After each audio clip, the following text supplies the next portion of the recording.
মসজিদে যাইতে হবে। আমরা তো প্রথম ধাপে উপস্থিত হয়েছি এবং দ্বিতীয় ধাপে যাওয়ার জন্য আমরা আজকে বিদায় ক্ষণস্থায়ী বিদায় নিতেছি এই প্রতিষ্ঠান থেকে এবং ছাত্রছাত্রী ভাই ও বোনদের কাছ থেকে।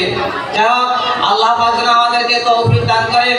এই পরীক্ষায় কেন্দ্রে যে পরীক্ষার্থী ছাত্রছাত্রীদেরকে লক্ষ্য করে বলতেছি, তোমরা সাবধান থাকিও, কোনো বেয়াদবি করিও না। পরীক্ষার ক্ষেত্রে যে আল্লাহ পাকের নাম স্মরণ করে আমাদেরকে খাতা কলম সঙ্গে নিয়ে প্রশ্ন পাওয়ার সঙ্গে সঙ্গে সমস্ত প্রশ্নটা A to Z পর্যন্ত পড়তে হবে। পড়ার পরে যেটা সহজ, ওই সহজটা আগে লিখতে হবে। তারপরে আমরা যে ভাই বোনেরা আমাদের সঙ্গে আছেন তাদের সহযোগিতায় নিয়ে আমাদের লিখতে হবে।